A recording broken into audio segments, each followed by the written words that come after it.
వారం నుంచి నాకు ఇంకోటి ఉంది, అది వచ్చి 10 సంవత్సరాలు అవుతుంది అనమాట. సెప్టెంబర్ ఆఖరి వారం నుంచి బాగా నొప్పి వస్తుంది. ఎంత నొప్పి అంటే భరించలేనంత నొప్పి వస్తుంది. సరే ఆపరేషన్ చేయించుకున్నామని హాస్పిటల్కి వెళ్తే వాళ్ళు ఏం చెప్పారంటే, ముందు మెడిసిన్ వాడండి, అది ఆపరేషన్ చేసేంత కాదు, బాగా వాపు నొప్పి ఉంది కదా, ఇప్పుడు చేయడానికి కుదరదు, ఇంకా ఒక వారం రోజులు ఆగండి అన్నారు. ఒక 5 రోజులు నొప్పులు తగ్గడానికి అన్నిటికీ ట్యాబ్లెట్లు వేసుకున్నాను. ఆ ట్యాబ్లెట్లు వేసుకున్నా కానీ నాకు అస్సలు నొప్పి తగ్గట్లేదు. 5 రోజులు అయిపోయాయి. 6వ రోజు హాస్పిటల్కి వెళ్ళాలి. తీరా మా హాస్పిటల్లో పెద్ద డాక్టర్లు ఎవ్వరు లేరు ఆపరేషన్ చేయడానికి, అందరూ చదువుకునే వాళ్ళు అనమాట. నాకేమో ఒక పక్కన భయం పట్టుకుంది, ఎలాగా వెళ్ళి చేయించుకోవాలా వద్దా అని. సరే అని అక్కడికి వెళ్ళకుండా గైనిక్ డాక్టర్ దగ్గరికి వెళ్ళాను. ఆడవాళ్ళు వాళ్ళు చేస్తారేమో, వాళ్ళు చూసి ఏం చెప్పారంటే, ఇది సర్జరీ వాళ్ళు మాత్రమే చేయాలి, మేము చేయడానికి కుదరదని చెప్పారు. సరే ఇంకా వేరే వాళ్ళకి అనుకుంటే మా హాస్పిటల్లో చేసి వెళ్ళిపోయిన డాక్టర్ ఉన్నారు ఒక ఆయన చేసే దగ్గరికి వెళ్ళమని చెప్పారు. ఇంకా మంగళవారం ఆయన దగ్గరికి వెళ్ళారు.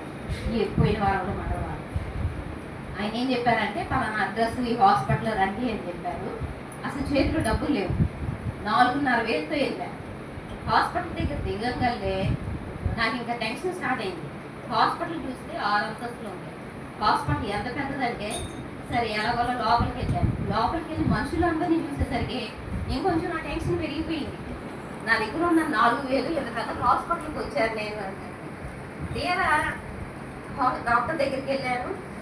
వెళ్ళిన దగ్గర నుంచి ఆపరేషన్ చేస్తారు, ముందు అసలు ఆపరేషన్ చేయడానికి డబ్బులు ఎంత అయ్యింది చెప్పండి అంటున్నారు. చూపించాను, అన్నీ అయిపోతుంది. అవన్నీ కాదు, ముందు నాకు డబ్బులు ఎంత అవుతాయి అది చెప్పండి, నేను అసలు ఇక్కడ చూపించుకోవాలా వద్దా అని.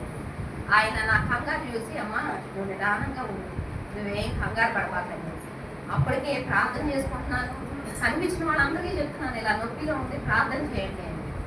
ఆయన కూడా చూసి ఒక 2 రోజులు ట్యాబ్లెట్లు వాడండి, తర్వాత చేయాల్సి వస్తే చేస్తానని చెప్పారు. సరే మంగళవారం, బుధవారం, గురువారం వరకు ట్యాబ్లెట్లు వాడుతూ ఉన్నాను. గురువారానికి కొంచెం అది పగిలినట్టు అనిపించింది అనమాట. ఇంక వెంటనే ఫోన్ చేస్తే, సరే శుక్రవారం వచ్చేసేయండి అన్నారు. అప్పటికే నేను డబ్బులు లేవు కదా, 4,500 వెళ్ళాను. టెస్టులు చేయడానికి ఒక 2,000 అయినాయి, ట్యాబ్లెట్ 3,000 అయిపోయింది, ఇంకా 1,500 ఉన్నాయి. ఆ 1,500తో గురువారం వెళ్ళాను.